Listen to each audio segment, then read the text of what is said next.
And happy Monday ulit sa inyong lahat. Welcome sa ating live interviews. Maingay na sila. And you saw the video that we just played.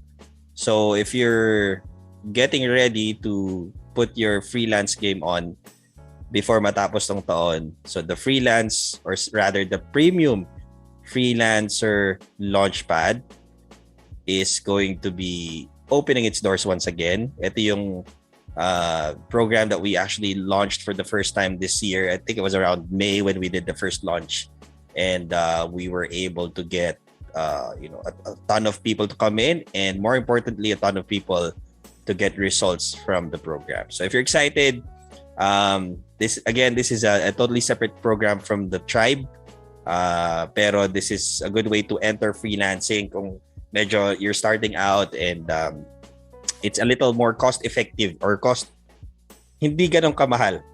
Hindi ko na alam kung paano ko sasabihin eh. But anyway, happy to have you guys with us this evening, and of course, we're excited for another interview that we're gonna be doing. Tabatak, sabi ni Joanne Salanga, saan na raw kayo? Hinahanap na kayo ni Joanne. Marites din, present daw siya. Hi. Joshua, Ma-Felix, tama ba? Okay, tama.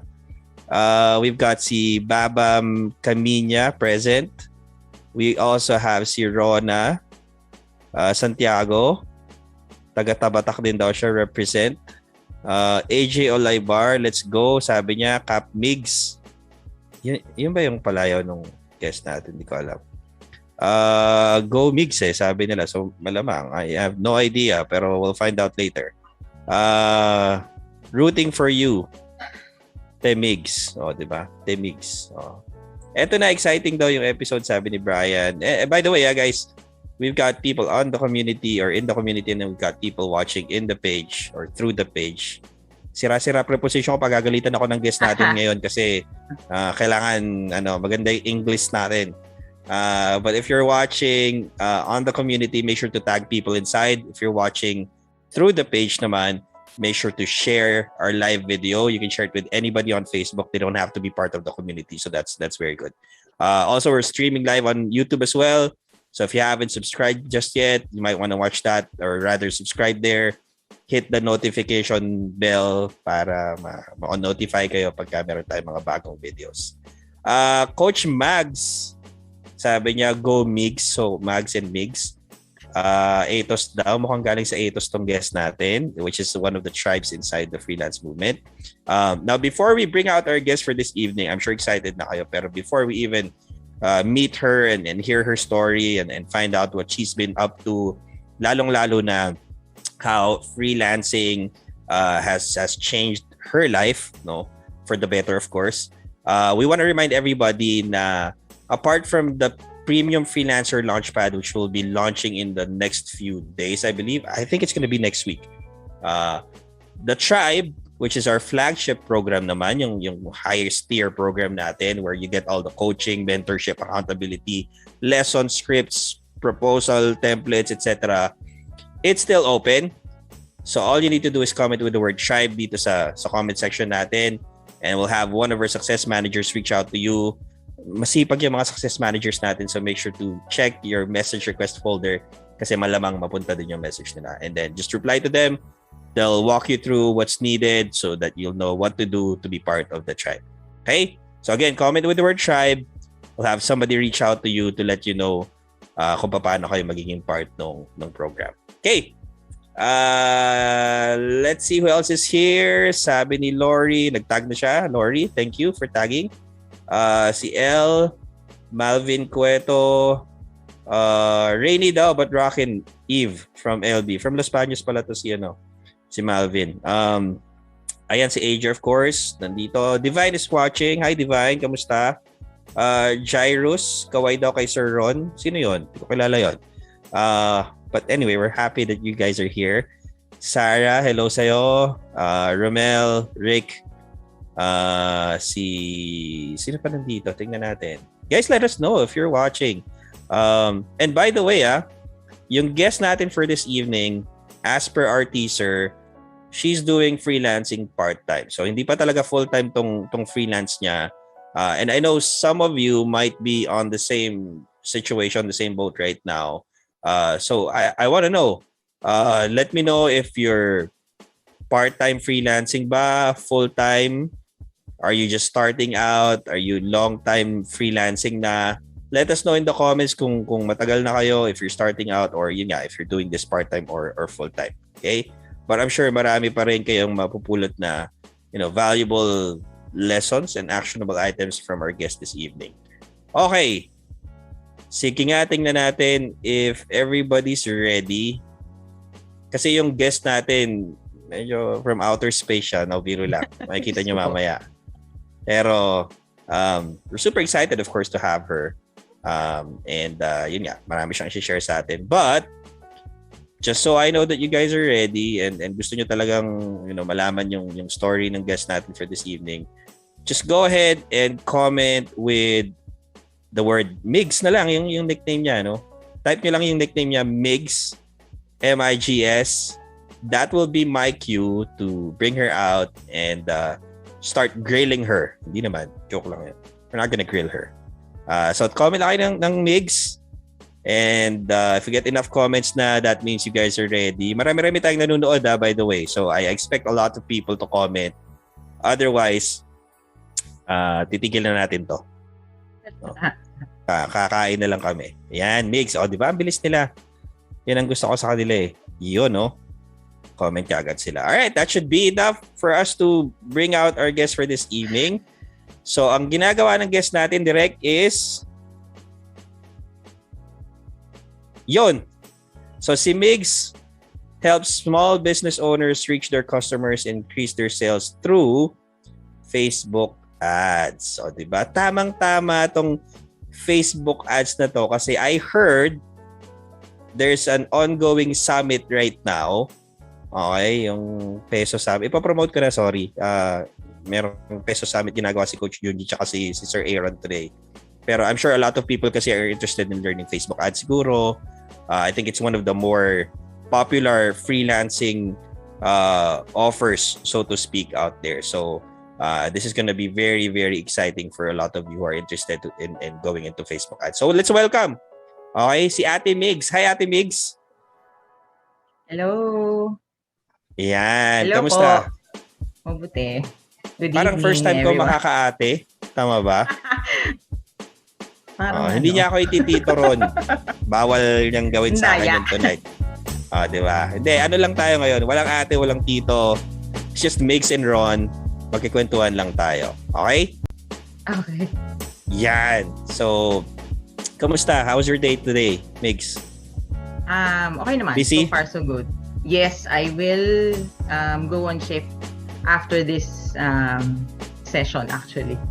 So, as in, tinan nyo, totoo yung sinabi ko ha. Part-time talaga. As in, she does have, she still has full-time work apart from what she does dun sa freelancing side of things. Are Mondays normally busy for you, Mix? Sa ngayon kasi, I just started with a new job. So, I'm still getting the hang of it. So, parang naka-nesting phase pa lang ako. So to speak. So, kailangan ko palang magamay yung process. And then, siguro by next week or within the week, baka po mag-on-site na kami. So, okay. That's interesting. yes. Kasi nga, medyo lumuluwag na yung, yung restrictions natin. Yes. So, you're gonna be reporting to the office na? Yes.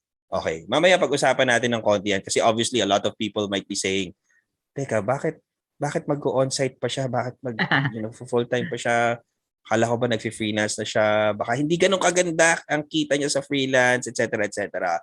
We'll try to answer those questions later. Okay? Pero siguro, quickly lang, Biggs, for people who might not know, I'm sure maraming nakakilala sa'yo kasi mukhang marami kang cheerleaders dito sa audience natin. Nakahata ka ng mga taga-ethos for people from the tribe.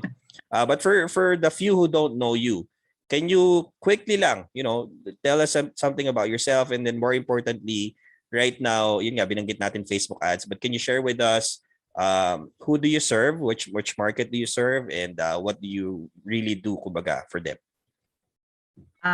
So yun nga, about me, yun nga, na-mention na a while ago that I'm still working in a BPO company.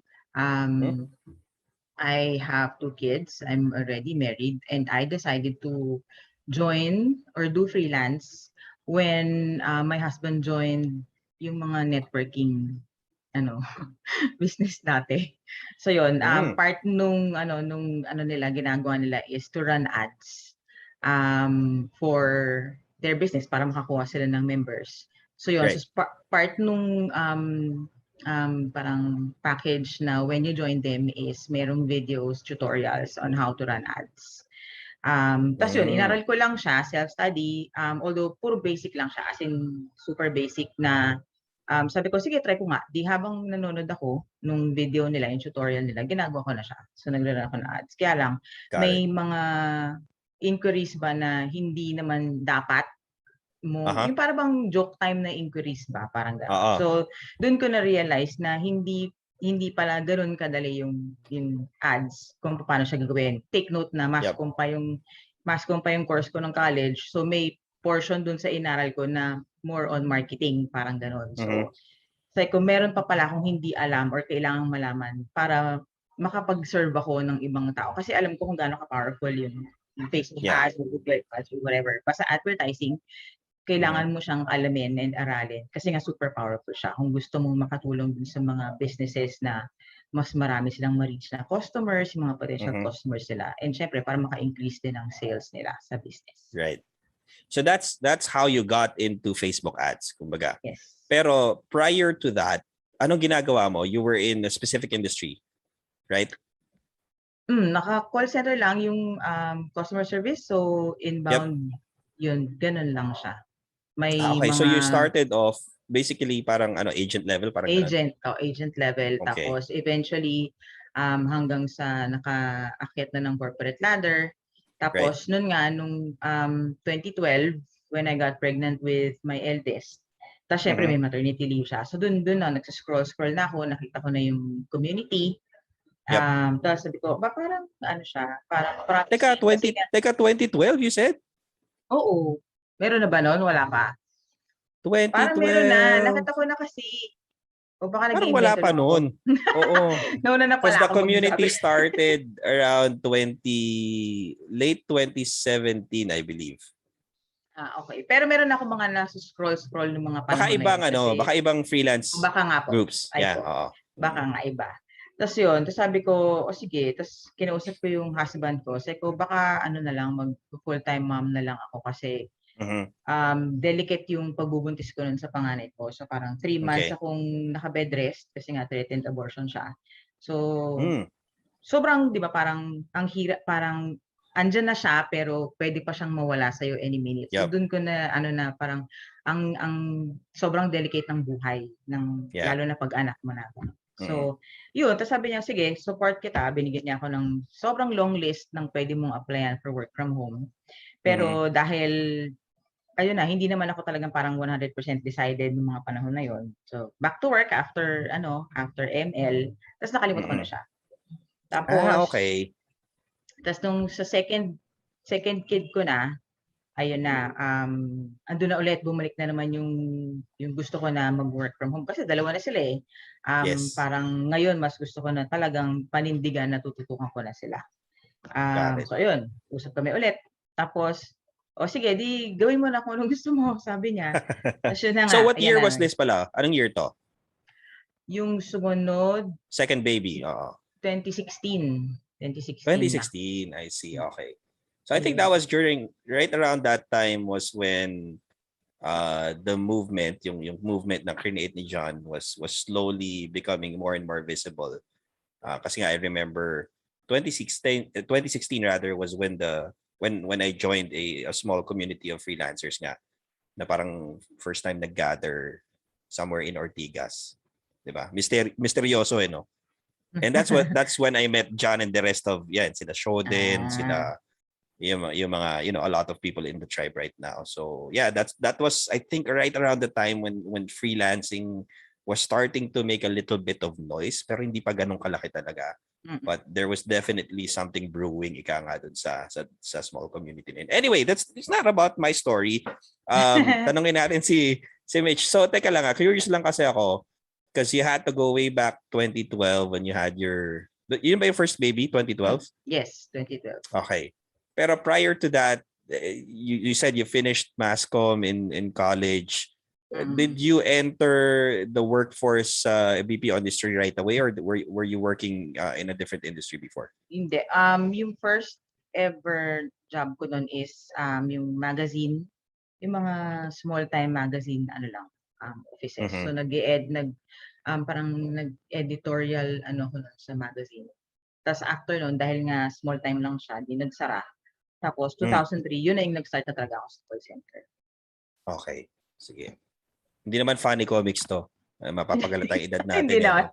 Hindi Okay. naman. Magazine pala, hindi comics. Magazine. Okay. By the way, sa mga viewers natin, let me know sino dito rin yung nag-start din sa call center industry. 'Di ba?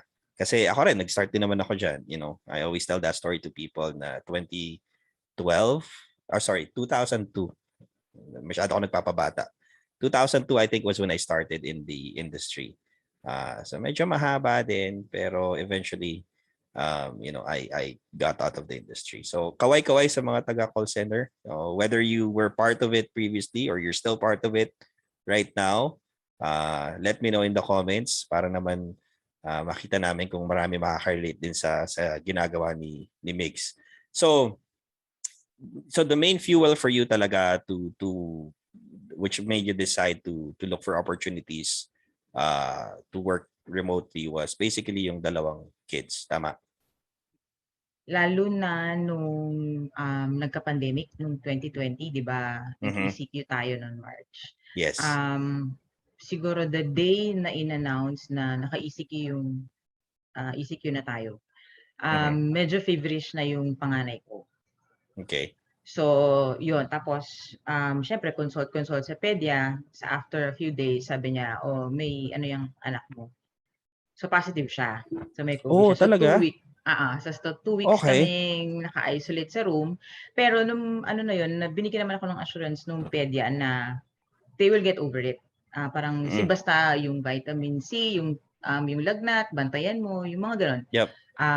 So lumipas naman, kaya lang andun yung kitang-kita ko yung hirap ng anak ko kasi ang hirap dahil ako din nag-positive din ako eh. So yung para ma-survive mo yung 2 weeks na may sakit ka, masyado nang mahirap para sa akin na Yeah. matanda na. Paano pa kaya sa kanya na ilang taon lang siya noon? 8, ganyan.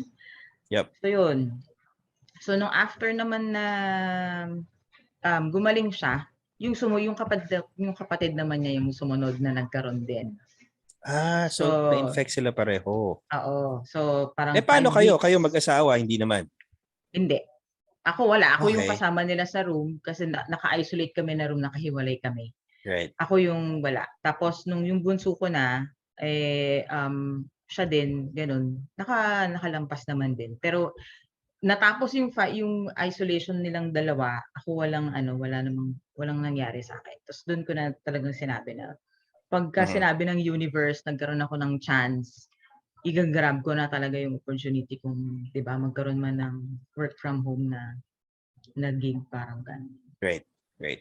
Now, of course, one of the things that we also shared dun sa teaser natin was the fact that even though yun nga, no, very early on, you learned about freelance communities, pero the reason why you didn't, kumbaga, fully commit to freelancing was because parang you had this ano tawag nila, parang safety net of you have work, Yes. may trabaho ka pa naman and all.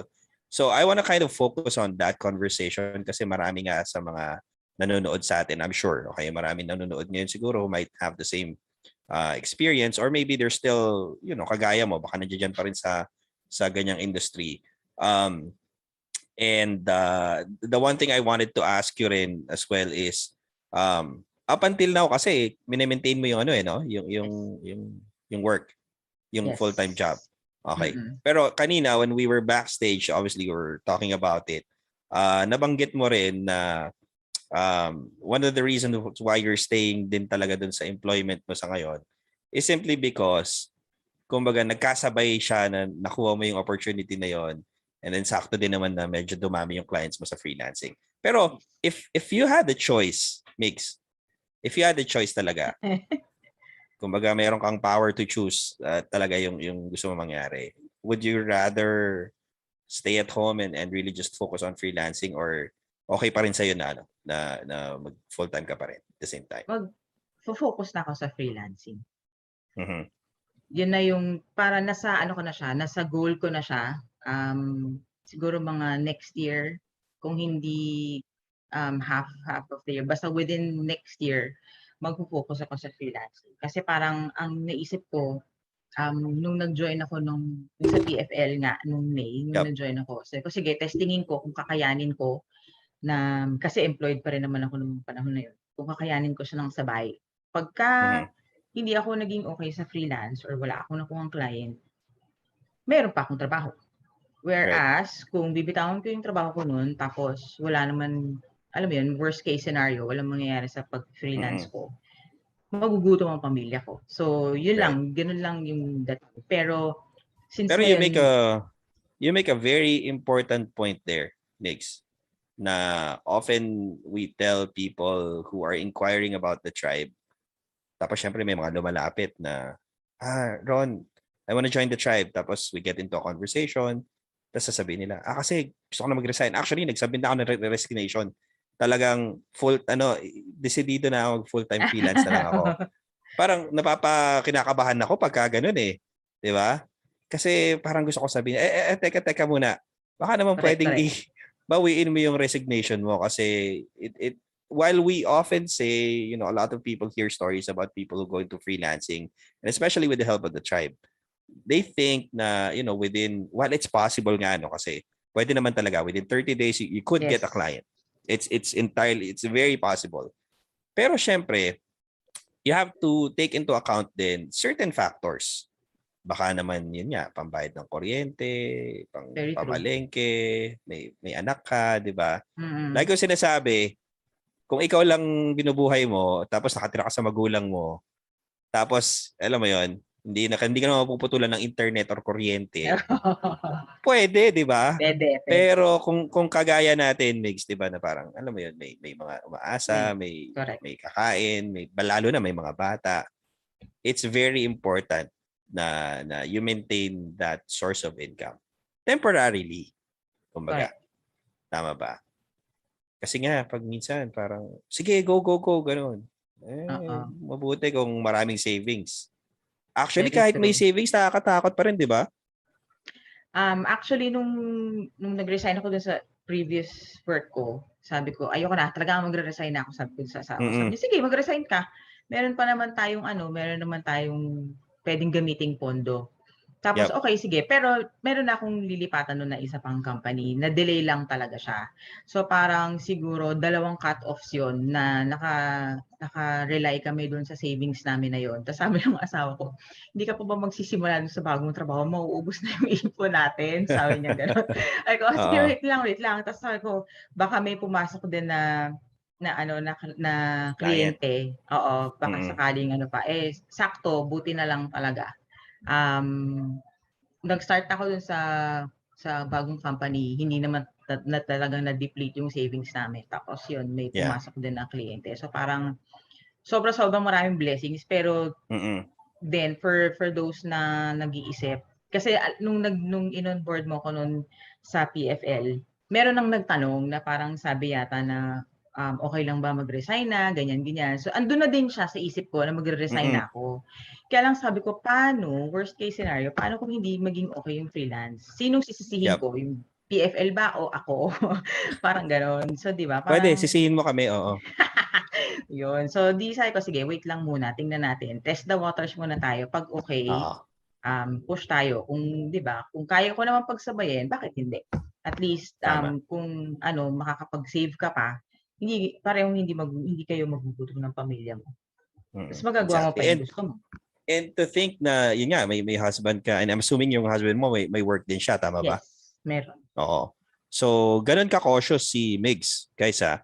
So, I mean, this is a perfect example of somebody who went into freelancing na may game plan na hindi yung pwedeng bahala na, di ba? Mahirap kasi talaga. So, make sure to secure nga enough, source of funds to cover things, lalo na yung pangangailangan. And then, kasi we always say this sa loob ng tribe, mahirap mag-freelancing pag gutom.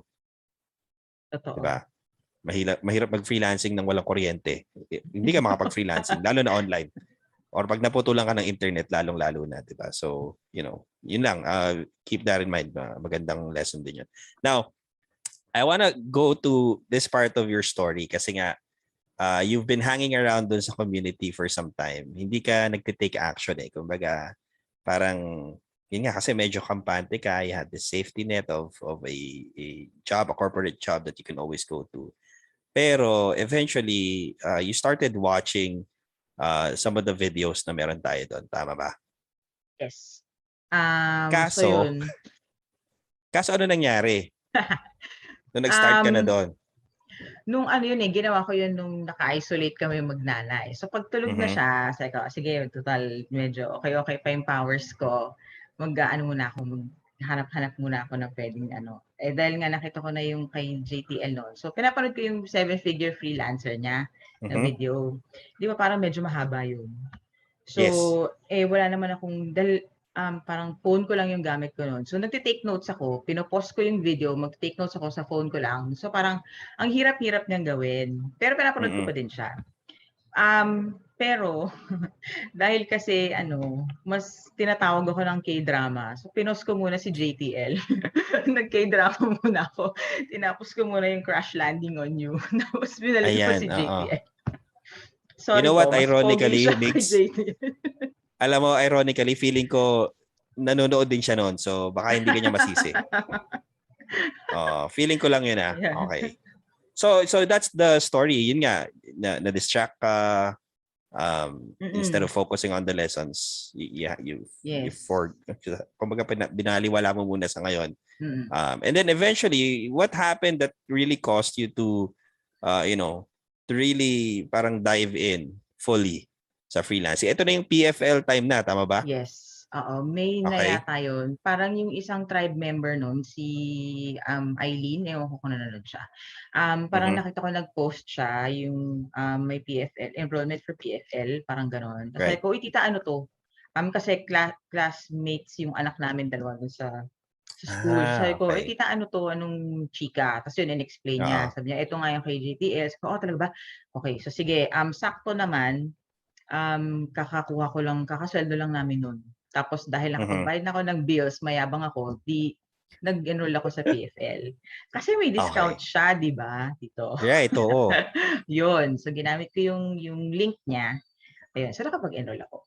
Hindi ko pa 'yun Nice. agad Okay. sinabi sa asawa ko na nag-enroll ako kasi baka sabihin niya na parang natatakot pa ako sa sarili ko na baka mag-fail ako dito sa pinasok Mm. kong 'to ng parang, basta-basta na lang sinabi ko lang na, "Sige na mag-e-enroll na ako."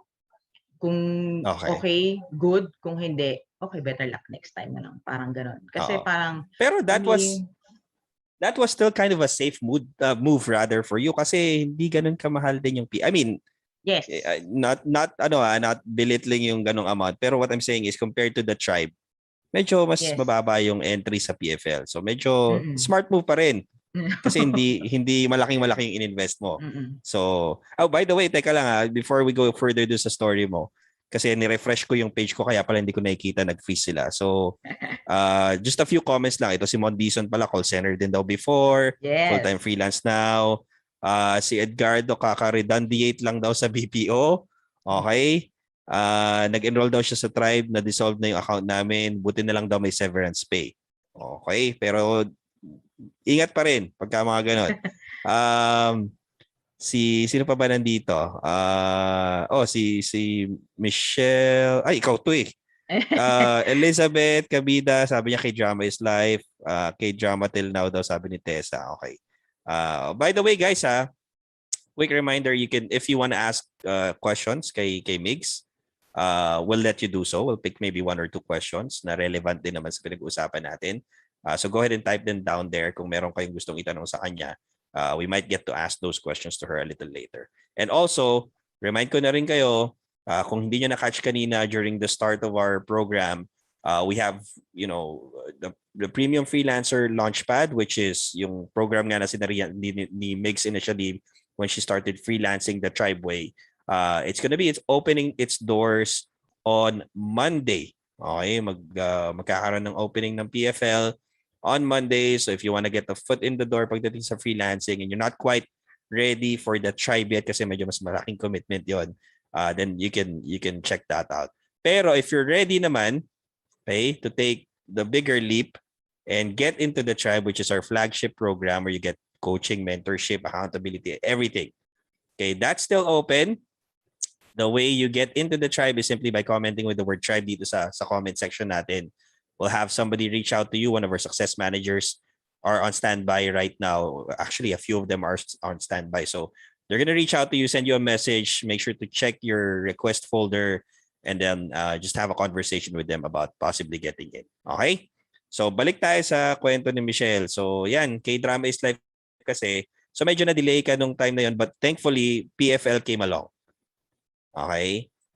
What was going through your mind when you enrolled in PFL? Medyo mas mataas ba yung commitment level na parang, okay, this time, since medyo may bayad na, I'm gonna fully commit to this now. Ganun ba? Yes.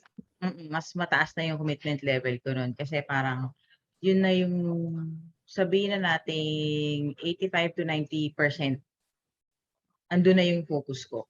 Kasi Mhm. parang siyempre ang tagal mo na nag-call center, di ba? 2003 ka pa nag-call center. Makakaramdam ka na ng pagod. Right. Tapos siyempre hindi na rin naman tayo bumabata. Sabi ko, anong petsa na, di ba, nasa call center pa din ako. Yes. Yung gano'n. Oo. Hindi naman sa minamaliit ko ang call center. Pero di ba, meron din naman akong may plano din naman ako for me and my family. So yun. Sabi ko, Right. pagka umokay to, sige, push tayo, 100% na ibibigay nating attention. Now, let's talk a little bit about your experience at PFL. Because, of course, I'm familiar with PFL. You have guardians, you have people from the tribe helping you out there. And then, of course, you have the guidance of JTL himself through resources na meron tayo doon. It's kind of a little, parang scaled down tribe din siya in a way. So you get a little bit of a glimpse of what it is to be inside the tribe. What were some of the things that kind of struck you the most sa PFL na parang tipong okay na okay tong program na to? What were some of the things na parang talagang nagustuhan mo dun sa program na yun? Yung video ni JTL on yung limiting beliefs na video niya. Okay. Yun, tapos yung choosing your market muna bago yung skill mo. Kasi 'di ba, dahil ang dami ng mga freelancers na mga nauna, ang alam ko talaga kailangan marami kang skill or skilled ka muna bago ka makapag-freelance. Parang nangyari din sa buhay ko yung nag-enroll ako sa isang course na pagdating dun sa loob, puro mga ano pala sila, yung mga graphic designers and hindi ko alam na hindi siya para sa akin, kumbaga parang ganon. Hindi ako kasing creative nila, so parang mali yata ako ng pinasukang pinto. So ganon. Tas yun pa, nung nagkaroon yung mga may AC, may heptad pa na, di ba, may groupings kayo, sama-sama kayo, tapos may mga tribe members na tutulong sa inyo. As far as I know, or kung siguro mali ako, pero dito ko lang na-experience yung gano'n na hindi ka maglalakad sa dilim ng ikaw lang mag-isa. So meron talagang aalalay sa'yo habang pinupuntahan mo yung kung saan mo man gustong pumunta. Parang gano'n. So yung gano'n, parang sulit na sobra-sobra pa yung parang lugi si JTL doon sa siningil niya ng mga panahon. Kasi sobra-sobra yung value na binigay niya sa akin. Lalo na ang dami yata namin mga newbies noon. So, yun. Looks like one of the guardians that you had back then was Simon. Tama ba? Mon Dison? Ay, naku, GM. Siya ba? Yes. Okay. Siya kasi yung lagi nagtatanong kong si tinatanungan. Oh, okay. Nice. Oh, nandiyan siya, nanonood siya.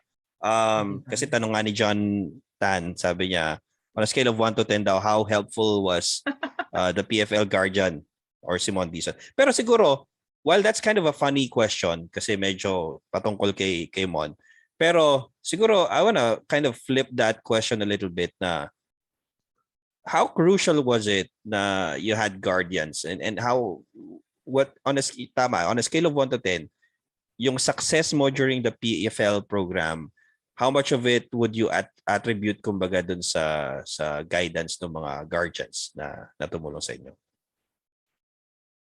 Sabihin na natin 95%.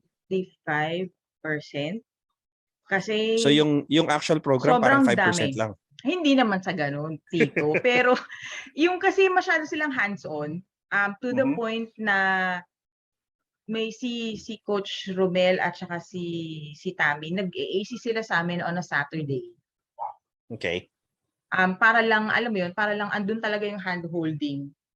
Siguro sobrang plus value, plus alam ko na hindi, ewan ko, parang they volunteered, they were asked to volunteer para dito sa PFL nung time namin.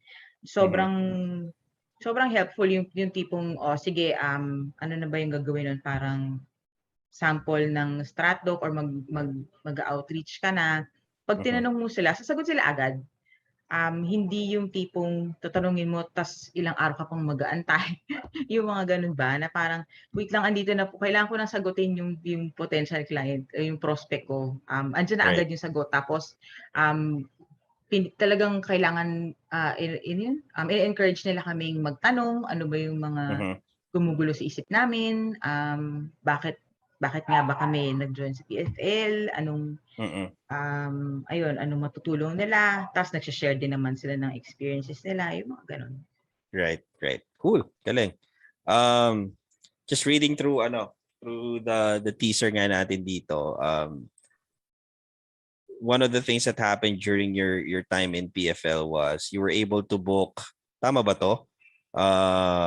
10 booked calls, and then you were able to close at least one client within 30 days. Is that correct? Yes. So at least 10 booked calls during the 30-day duration. Yes. Right. Galing ah. Kasi nung initially, nung sa Yeah, go ahead. PFL kasi ang ang market ko noon is financial advisors. Kasi Okay. yung asawa ko is an FA. So sabi ko, Okay. bakit pa ako lalayo? Andito naman yung asawa ko. Siya na lang yung tutulungan ko para makakuha ng leads para sa ano Right. niya. So yun muna yung inuna ko. Sa lahat ng outreach ko, puro pang financial advisors. Mhm. So yun. So syempre yung mga iba naman pumapayag ng DC, tas yung iba parang nire-refer ng iba na feeling nila hindi nila kaya. Syempre hype na hype ako ng mga panahon na yun. Lahat tinatanggap ko. Mag-DC tayo, push ng DC, Yeah. di ba? Kasi sabi nila pag hindi mo siya ma-experience, hindi mo alam mo yun, parang kulang yung journey mo. Na parang kahit kinakabahan ka kasi may mga questions pa na kailangan mong alamin, kailangan mong i-diagnose, magtatanong ka kung ano problema ng kausap mo. It's something new for me kasi 'di ba, hindi ko naman siya talagang nakasanayan gawin. Yeah. So yun. Kasi nga sanay tayo sa job application process na prepare ka ng resume, you send your cover letter, tapos you wait for an interview, ikaw yung tatanungin and all. So that's probably one of the biggest difference na meron yung tribe way of freelancing from both corporate and yung typical na parang work from home or remote work opportunities. So feeling ko yun nga, like what you said, no, that's what sets the program apart as well, bukod dun sa sinabi mo na support that you're getting. By the way, may nagtanong, magkaiba daw ba yung blueprint tsaka yung launchpad? So Jane Reyes, mukhang sinagot ka naman ni Mon. So yung blueprint is not a shorter, it's a program din na meron tayo sa Freelance Movement, pero it's more of a DIY style freelancing. But it's the quickest way to get a client within the first 30 days. Pero yun nga, medyo mag-isa ka doon.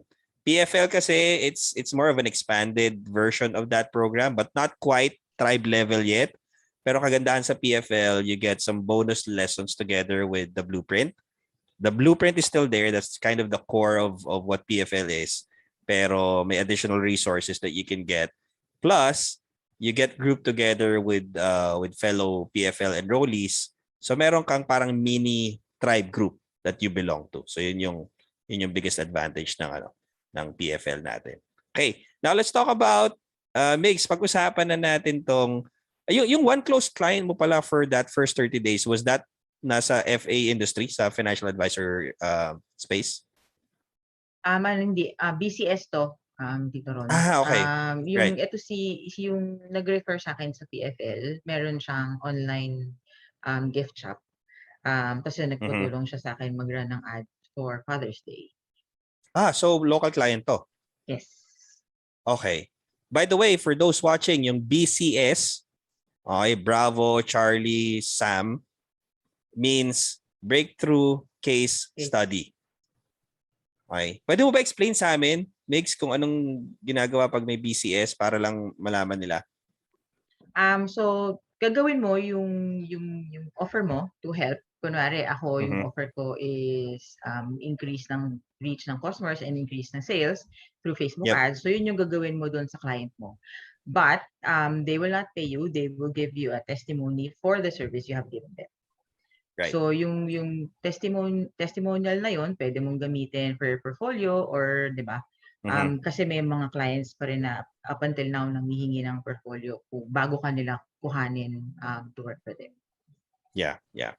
So parang ano siya. Actually, it's more of a social proof na you worked with somebody and you were able to deliver the results that they asked for.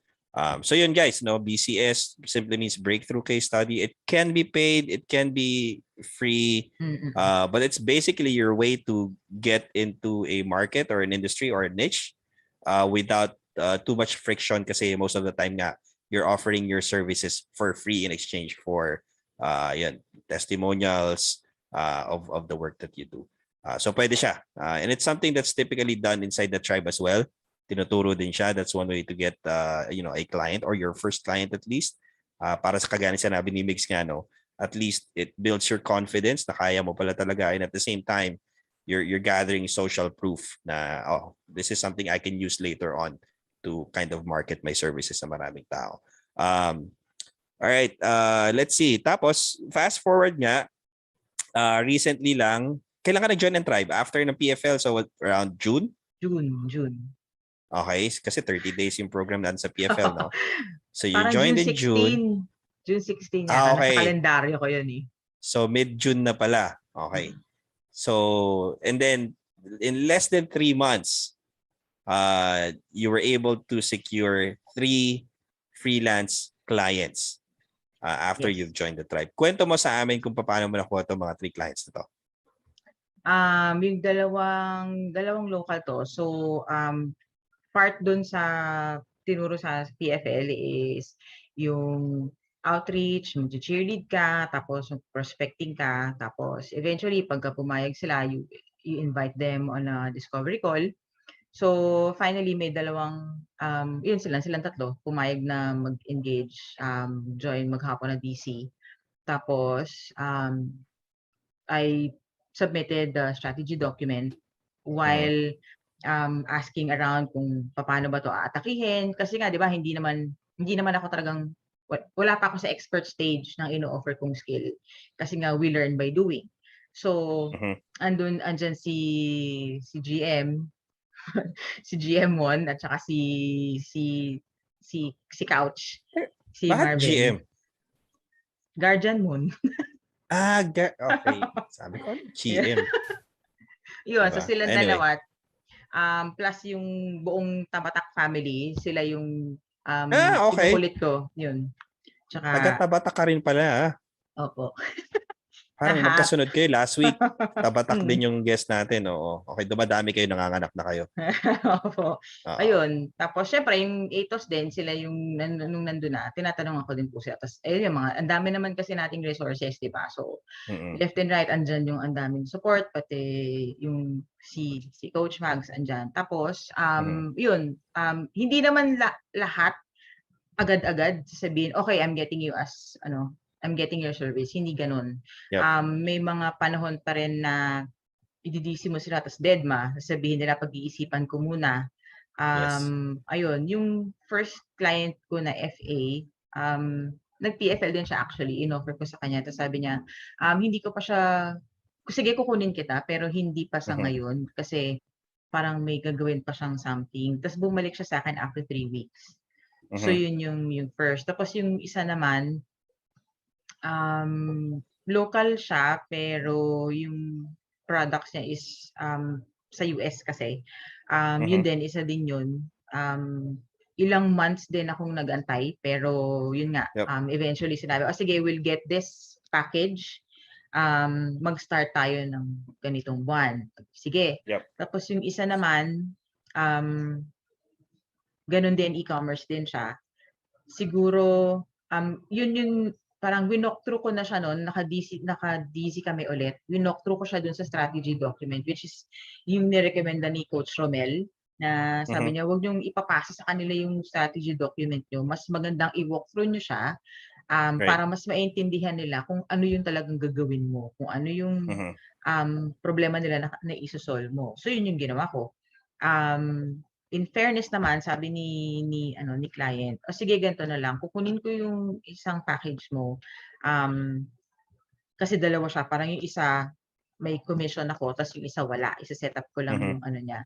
Sabi niya, sige, ito muna ang isa, yung wala mo ng commission. Pero pagka eventually, kung maging okay man, sige, itutuloy natin magiging monthly yung partnership natin. Kasi siya naman, nakapag-run na siya ng ads before, kaya lang sabi niya, sobrang busy ako, wala na akong panahon para intindihin ko pa yung pag-run ng ads para sa business ko. I see. Okay. Local client, di ba to? Yung pangatlo, na yan, US na po. Foreign client na siya. Okay. And so for all three, currently you're running Facebook ads for them, kumbaga. Yes. I see. Okay, cool. Galing, no?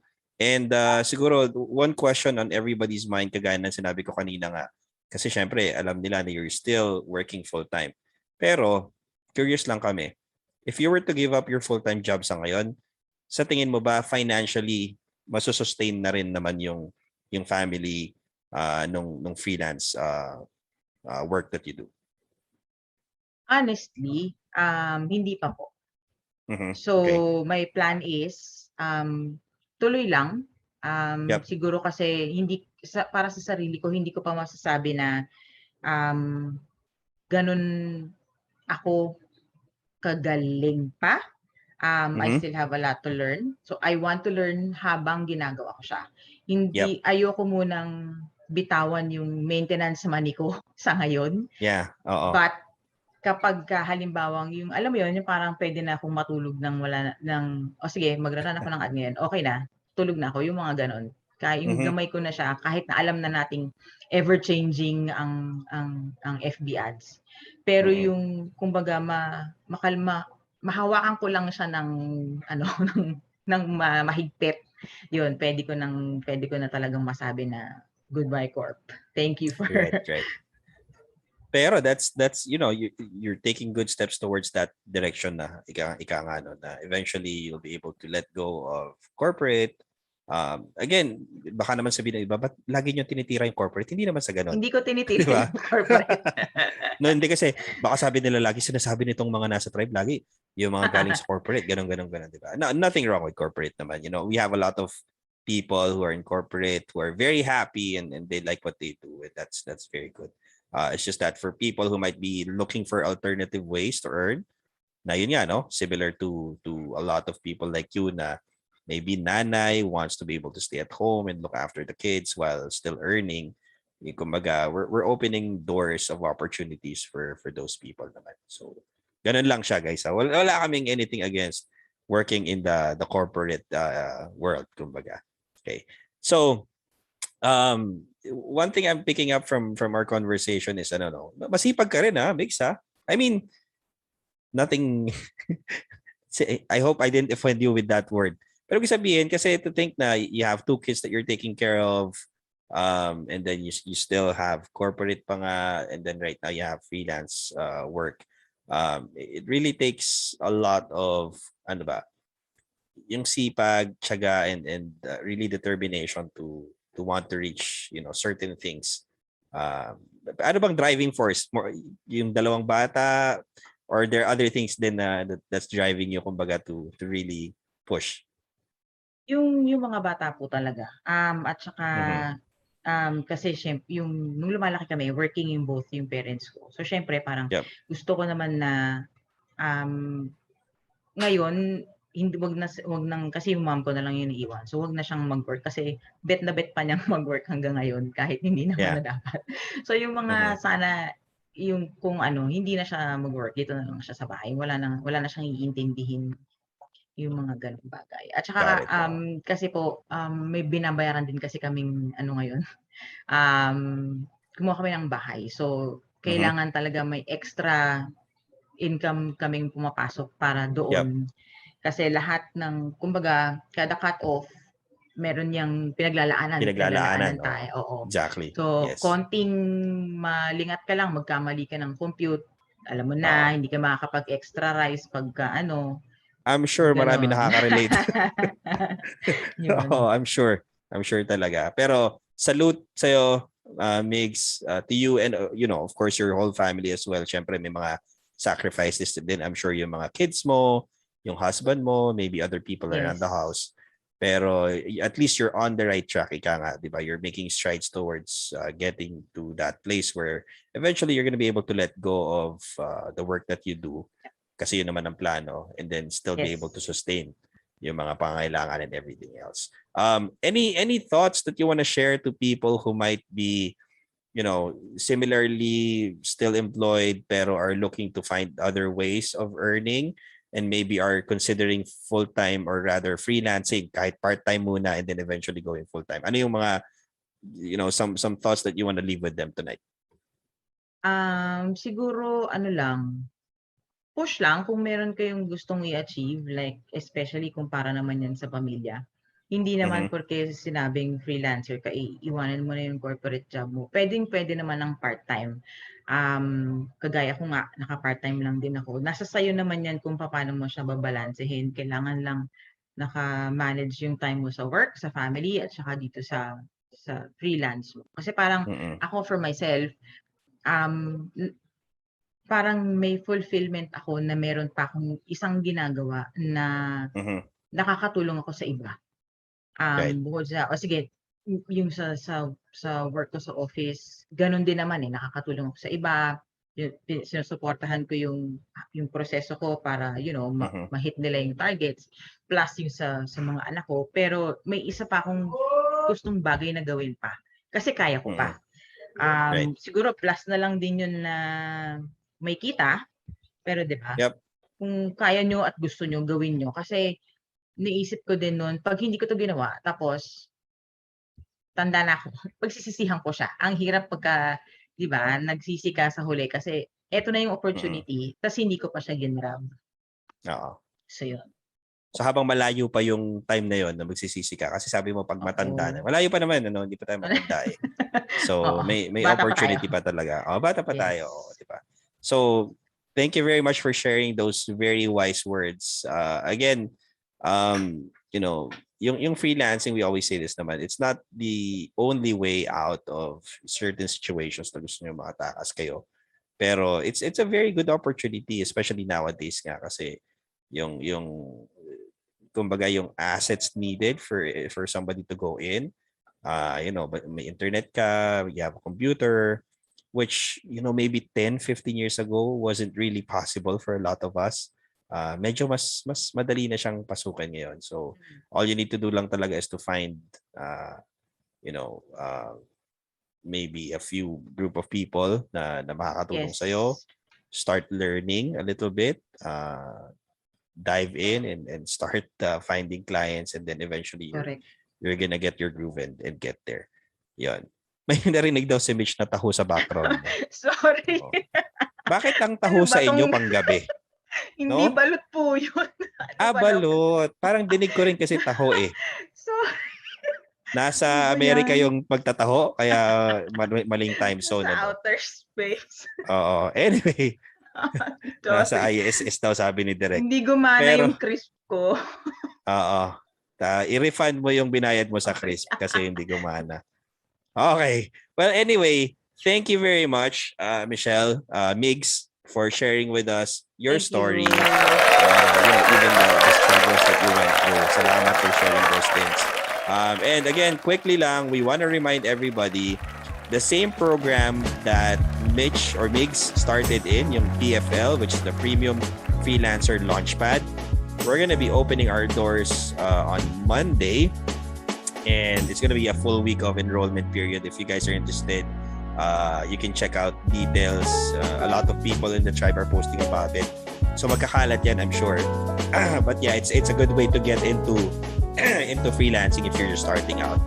Otherwise, if you are already freelancing siguro, or maybe you're interested in a higher program, a more intensive program, yung tribe naman is still open. That's our flagship program.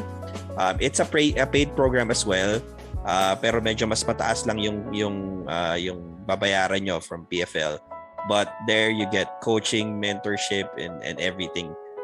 Even the kitchen sink, sabi nga nila, kasama na doon. So that's a good program to be in.